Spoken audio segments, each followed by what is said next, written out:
My girlfriend's wealthy parents despised me even before we met. On my way to their grand estate for the very first time, I stopped to help fix an elderly woman's vintage Rolls-Royce parked by the roadside.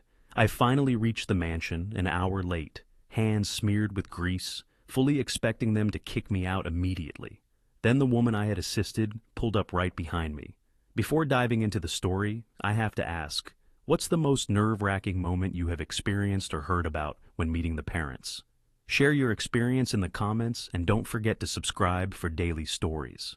Now, let's travel down that lonely country road.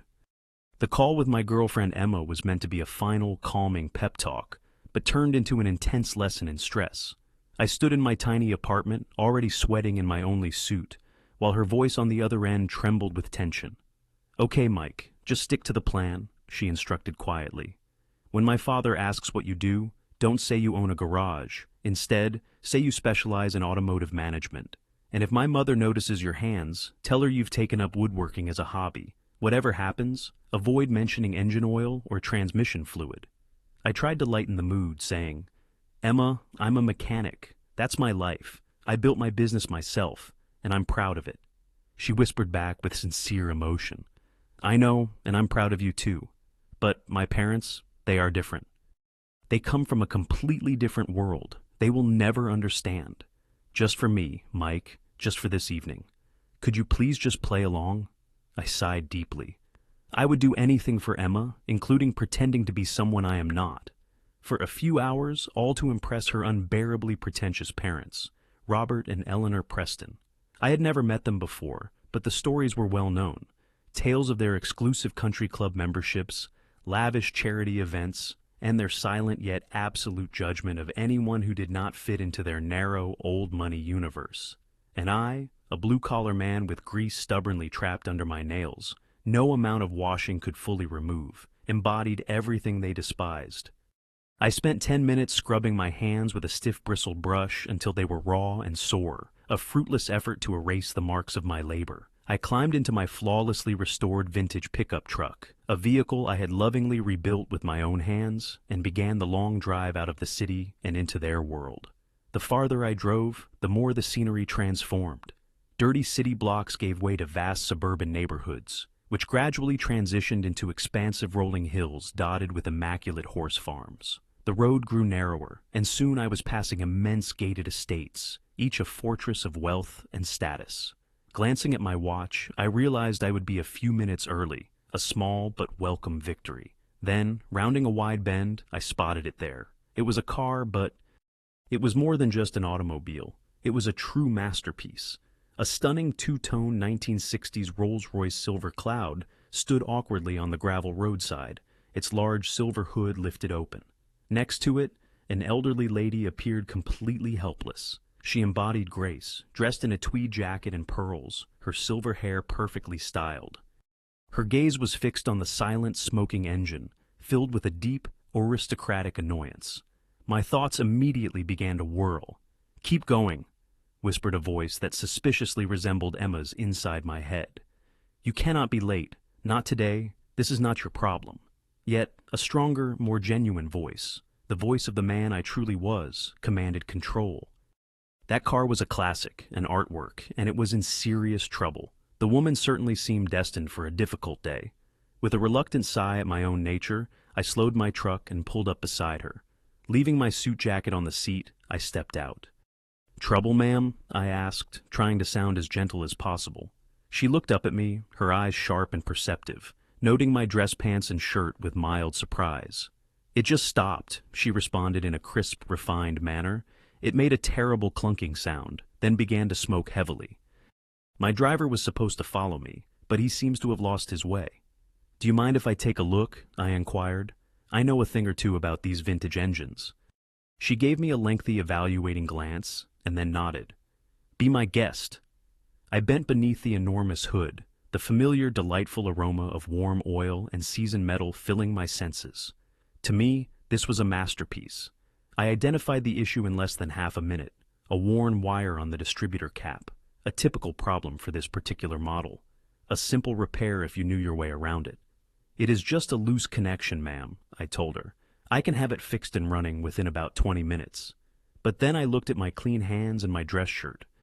"It will get a bit messy, young man," she said, a subtle, amused smile on her face. "If you can bring this magnificent old machine back to life, I do not mind if you get all covered in mud doing it." So I started working. I retrieved my compact emergency toolkit from my truck. I didn't spare my hands from getting dirty.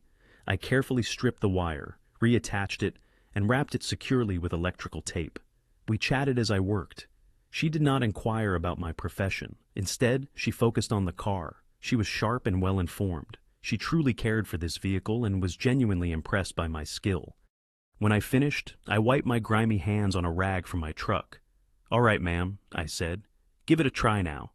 She climbed in, turned the key, and the powerful engine came alive with a deep, satisfying growl. She radiated a sincere smile filled with joy. "Young man, you are a miracle worker," she exclaimed. "How can I ever thank you?" "Simply knowing that she is driving again is all the reward I need," I said, my heart swelling with emotion. "Have a wonderful day, ma'am." "You too," she replied, her sharp eyes locking with mine for a few moments. Then, with a grateful nod, she shifted the car into gear and drove off, like a queen in her freshly revived carriage. I watched the elegant old vehicle vanish down the road, a warm sense of accomplishment filling my chest. That feeling quickly turned to cold dread as I looked down at my hands, now smeared with black grease. Looking at my watch, I realized I was more than 1 hour and 5 minutes late. The sun was a blazing orange globe dipping beneath the rolling hills lined with trees. Dinner was meant to begin at 6. I practiced my excuse silently as I drove the last 2 miles to the Preston estate. "I am terribly sorry, sir." There was an elderly lady, a real emergency, a classic car. It sounded weak and unconvincing, like the kind of lame excuse a schoolboy might come up with. These people, as Emma had meticulously explained, cared about one thing above all else: appearances. And I, with my greasy hands, dirt-stained trousers, and unforgivable lateness, was about to create the worst possible first impression. The entrance to the estate had 2 enormous stone pillars, but no gate. It was a display of quiet, inherited wealth and assurance.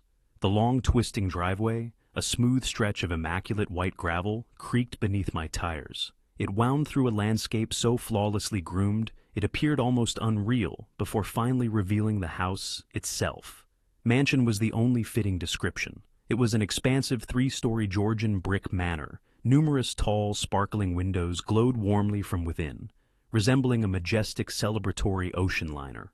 I parked my modest, yet carefully maintained pickup truck at the far edge of a circular driveway, already filled with costly German luxury cars.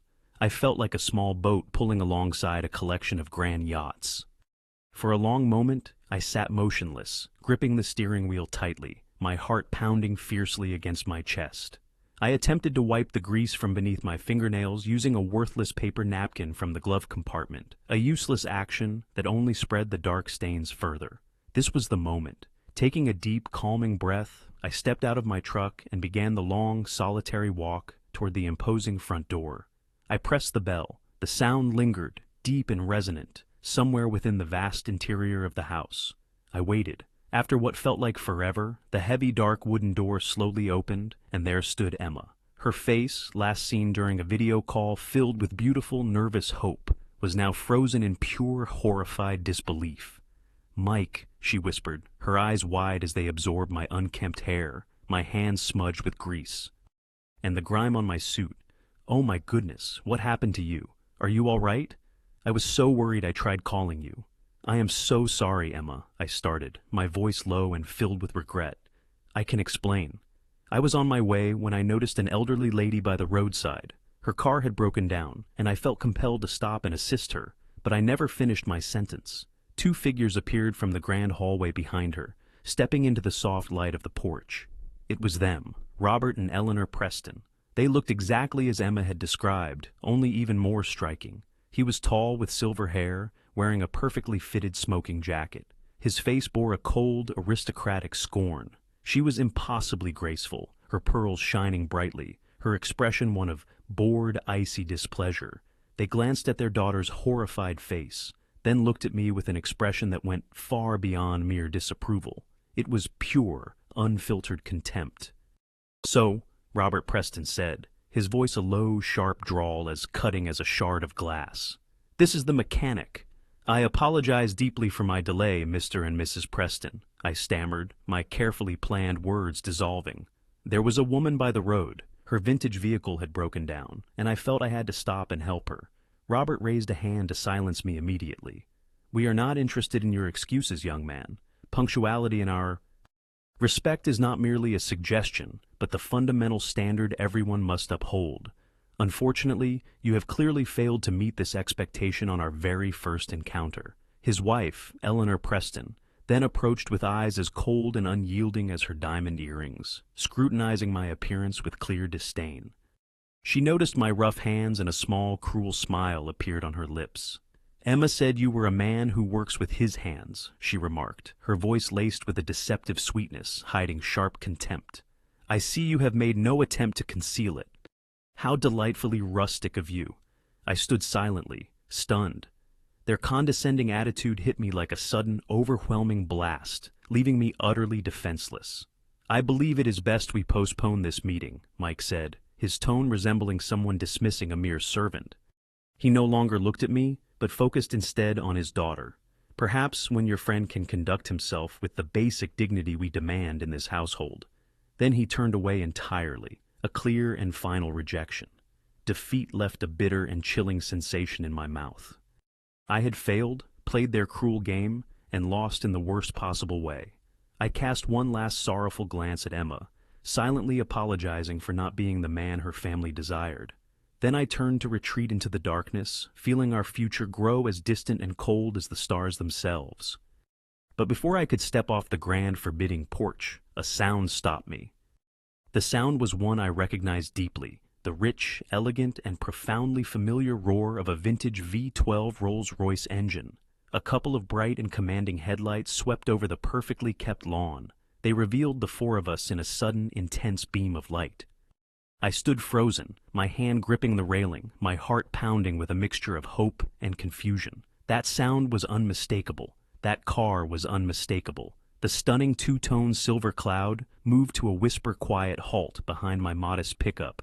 For a brief moment, nobody on the porch stirred. Robert and Eleanor Preston exchanged looks filled with a strange mix of confusion and irritation at this abrupt disruption of their celebration. Emma simply observed, her previous despair now shifting into a deep and thoughtful curiosity. The driver's door of the Rolls-Royce opened with a soft, satisfying click. A chauffeur, dressed flawlessly in a dark suit and cap, stepped out and moved with a rehearsed, elegant precision to open the rear passenger door. First, a refined, pale hand appeared, adorned with a huge sapphire ring that seemed to absorb the porch light. Then, slowly and with dignity, the car's passenger emerged. It was her, the woman from the roadside. My future mother-in-law broke the silence first, her voice a sharp squeak of pure shock that completely shattered her cold and controlled exterior. "Mother, what? What are you doing here? And dressed in that old outfit I told you the driver would collect you in the town car." Matilda Preston, Emma's grandmother, and the absolute, unquestionably feared leader of the entire Preston family, completely disregarded her daughter. Her sharp, intelligent eyes, the same pale blue that had observed me with such interest while I worked, scanned the scene before her. They noted the stiff, angry stance of her son-in-law, the flustered, guilty look on her daughter's face, Emma's tear-streaked confusion, and finally my own untidy, grease-stained appearance. She started toward the porch with surprisingly brisk steps, radiating a purpose that seemed to electrify the air around her. Robert and Eleanor, who moments earlier had carried themselves like the commanding lords of this estate, now appeared as two sulky, chastised children. Matilda Preston stopped at the foot of the stairs, directly facing me. Her gaze was steady, unshaken, and carried a hint of something I could not quite place. She inspected me thoroughly, her eyes resting briefly on my grease-marked hands, the dirt on my knee, and the somewhat rumpled condition of my suit. A lesser person would have crumbled under such intense examination, but her stare was not judgmental. It felt analytical, like a master artisan evaluating a piece of fine, unfamiliar craftsmanship. Then slowly, a knowing smile spread across her face. A smile that carried a world of amusement and so much more. I was only just beginning to grasp its meaning. "Respect, Robert," she spoke, her voice steady and clear, cutting through the shocked silence like a perfectly rung bell. "Eleanor Preston." Her tone allowed no dispute. It was a quiet command. "This young man," she indicated me with her shimmering hand, "whom you appear to be discarding like discarded belongings, spent nearly an entire hour lying on the cold, damp roadside to repair my car after your usually dependable driver apparently took a wrong turn to another continent."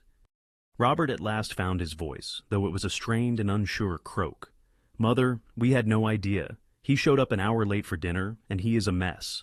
Matilda Preston interrupted him with a dismissive flick of her hand.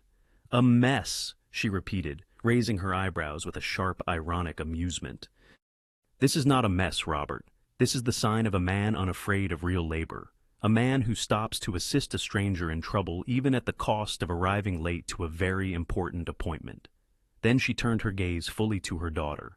"A sign of true character, Eleanor, that no amount of wealth or status can purchase. A rarity that this household seems to lack terribly these days." She then turned away from her shocked, appalled children and gave me her complete and focused attention, her smile transformed into one of genuine kindness. "You have my—" With deepest appreciation, the young man was told, "You have a rare and valuable talent, and even more exceptional is your generosity in offering it without expecting anything back." Then she did something I believed sealed my in-law's destiny. She took my arm, her hold surprisingly firm for her age, a clear sign of the partnership in public. "Come with me, Mike," she said, her smile shining with sincere joy. "It appears I have arrived just in time to rescue you from what I am certain would have been a dreadfully tedious and judgmental evening. You will dine with me?" I moved, stunned and dazed, up the stairs of that magnificent mansion, not as a disgraced mechanic, but on the arm of the one woman capable of making kings and CEOs quake. The interrogation I had feared ended before it even began. Yet, as I looked back at the pale, horrified expressions of Robert and Eleanor, I realized a new, far more compelling, and for them, far more frightening ordeal was about to start. Now, my furious in-laws were the ones standing trial. I stepped through the grand, impressive entrance of the Preston mansion, not as a petitioner, nor as a disgraced late guest, but on the arm of the one woman whose power within this house was absolute. The air inside was cool, carrying scents of beeswax, old wealth, and a subtle, mouth-watering aroma of roasting duck. A tall, impossibly slim butler, whom I later discovered was named Henderson, awaited in the vast marble foyer. He glanced at my grease-covered hands and soiled suit with a fleeting look of professional dismay. But as soon as he noticed my companion, his face instantly transformed into one of complete impartiality. "Matilda, you have come back," he murmured in a low, respectful tone. "Yes, Henderson, my new guardian," Matilda responded swiftly and cheerfully. "This is Mr. Mike O'Connell. Kindly place another setting at the table to my right." Almost imperceptibly, the butler's eyes widened at the instruction, the seat to the right of the matriarch. That spot symbolized honor, a position I would later discover had been long sought by my future father-in-law, Robert. We were trailed into the mansion by the silent, stunned remains of the greeting party, Robert and Eleanor Preston, once the commanding lords of this estate. Now, like disciplined children, they followed meekly behind us. My girlfriend Emma came next, her expression a striking blend of astonishment and restrained, joyful laughter. Matilda then led me to the dining room, a space so magnificent it felt almost absurd. A vast table stretched out, large enough to accommodate a small plane, arranged for what seemed to be 20 guests, though there were only 5 of us present. She showed me to my honored seat, and I settled in, feeling like a commoner who had accidentally wandered into a royal court and been mistaken for a visiting prince. The dinner that followed was unlike anything I had ever experienced, both deeply unsettling and incredibly fulfilling. It lasted for 1 hour and a half, yet it felt like an intense scene from a play rather than a simple meal. Matilda was the singular director of this silent, intense drama, with her own children reduced to a powerless, embarrassed ensemble. Throughout the entire dinner, she paid no attention to them at all. Her concentration was fixed sharply on me, as if I were the only person in the room. She never inquired about my earnings, my background, or my financial plans. Instead, she focused solely on who I was. "So, Mike," she said, after the butler served us a glass of deep ruby red wine, a 1960s Silver Cloud, a remarkable vehicle but infamous for its delicate temperament. I hear the fuel pump is a real challenge. How do you maintain steady pressure? I shared my passion and dedication, explaining the beauty and the simplicity of a carburetor, the meticulous craft of hand-making custom parts, and the unique joy of reviving a magnificent old engine. I did not speak like a dirty mechanic, but as an artisan, a skilled craftsman who genuinely loved his work. She listened intently, her sharp and clever gaze fixed on my face, asking thoughtful, genuine questions that showed her true interest. Eventually, Robert, my soon-to-be father-in-law, unable to resist the tension, attempted to interrupt. "Speaking of investments, Mother," he said, with more volume than appropriate, "the market for pre-war classics is—" The atmosphere took a sharp turn for the worse. Matilda cut him off with a cold, dismissive flick of her hand. "Robert, please," she said, without bothering to meet his gaze. "Tonight we are focusing on topics that hold real, concrete importance, not your imaginary figures on a screen. Mike is a man who creates things, a notion that I believe is becoming quite unfamiliar to this family." Her verbal rebuke was so biting and exact that Robert visibly recoiled and withdrew into a sulky, resentful silence for the duration of the meal. Later, Eleanor Preston, my future mother-in-law, made a feeble attempt to regain some control over the conversation. "The duck is absolutely exquisite, isn't it, Mother? I had it flown in all the way from New York."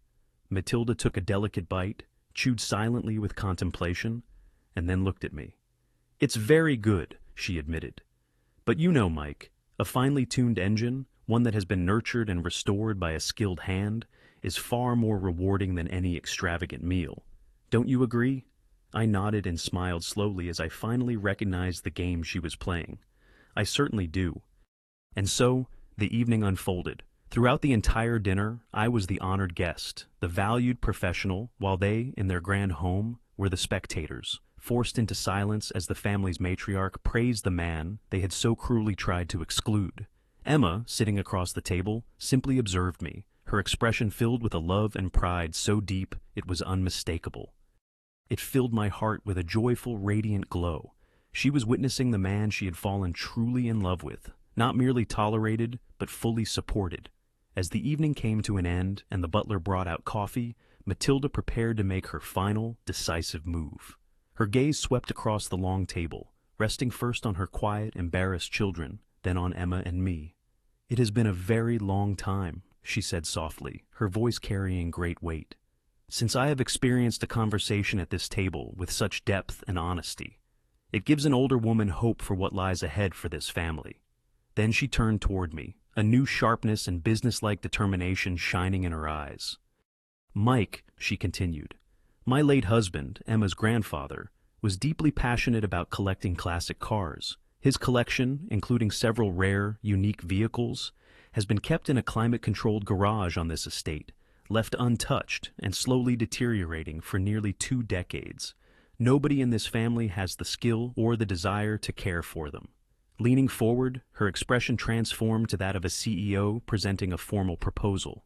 "I believe," she said with a proud smile, "that I have just found a new mission for you. Tomorrow morning, we will discuss the generous terms of your appointment as the official curator of the Preston Automobile Collection." I must admit, my jaw literally dropped. Robert and Eleanor simply stared, their faces pale and filled with stunned disbelief. She had not only approved of me, she had not only welcomed me into the family, she had also given me a position, a meaningful role within their world, along with access to a priceless part of their heritage. The greasy mechanic they had attempted to expel from their home was now entrusted with the family treasures. The quiet that fell over the magnificent dining room after Matilda Prescott's declaration was astonishing. It was a silence, not filled with tension, but with the overwhelming noise of my in-laws' universe being turned completely and permanently upside down. I glanced across the table at my girlfriend, Emma. The expression of pure, glowing, and victorious love on her face was something I would hold dear forever. She was not merely joyful for me, she felt justified. The man she loved, the man her parents had labeled as a filthy, unsuitable commoner, had just been honored by the Queen herself. My future father-in-law, Robert, appeared as though he had been hit physically. His mouth moved silently, resembling a fish struggling for air. My future mother-in-law, Eleanor Preston, was frozen in a statue of absolute pale terror, her wine glass held motionless on its way to her lips. They had been defeated in their own home, at their own table. They had been thoroughly and utterly outwitted. Their judgment had been judged and found lacking. At last, I found my voice, modest and a little unsteady.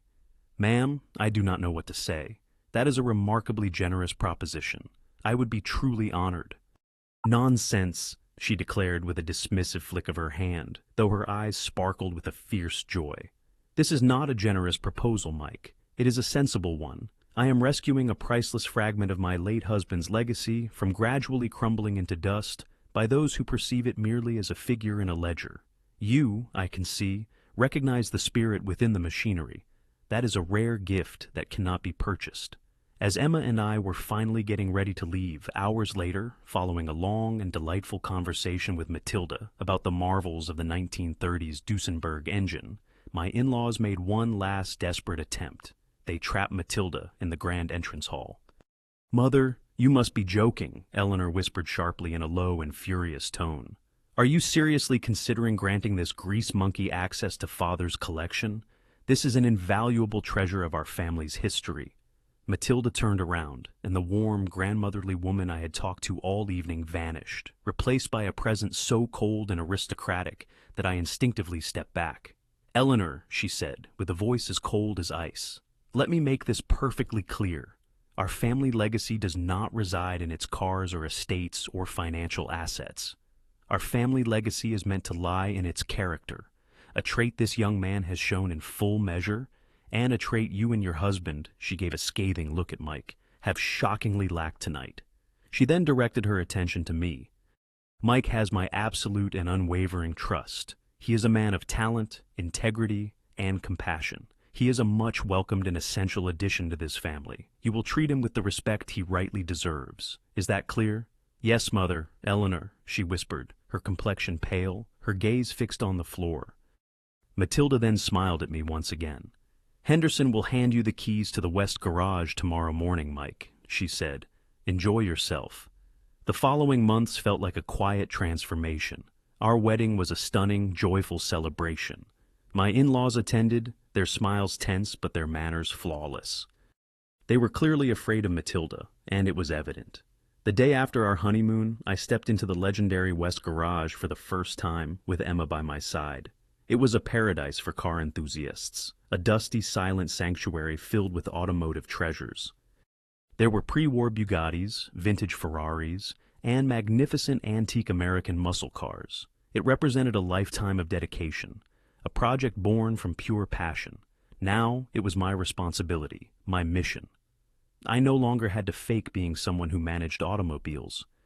In fact, Matilda insisted that I invite the in-laws to the garage, to guide them through my restoration projects, to unravel the complex workings of a carburetor, to let them witness me fully engaged, with hands stained by the honest, noble grease of my craft. It was her subtle, steady, and brilliant way of seeking vindication for me. One evening, several months later, Emma and I took one of the beautifully restored vehicles, a stunning 1965 Jaguar E-Type, for a drive through the countryside. The sun was slowly descending, the breeze was fresh, and my lovely wife sat beside me with a look of pure and joyful satisfaction on her face. I recalled that first dreadful night, the anxiety and fear I felt while heading to meet her parents. I had been so eager to conceal my true self, to pretend to be someone more respectable, hoping to gain their approval. Yet, it was a simple, genuine gesture of kindness, the mechanic stopping to assist a stranger with her car, that changed everything for me. My vindication did not come from their embarrassment, but from the deep, beautiful truth of that moment. I was not accepted despite who I was. I was embraced, celebrated, and ultimately victorious because of my authenticity. By staying true to myself, I found a new and far richer family, grease stains included. This is a truly perfect example of how genuine character always outweighs superficial status. What are your thoughts on the way the matriarch Matilda put her family in their proper place? Share your opinions in the comments below. If you enjoyed this incredible story about integrity, please support us by clicking the like button and make sure to subscribe for more touching tales of justice. Don't forget to hit the notification bell to never miss an update. Thank you for watching. See you soon. See you in the next video.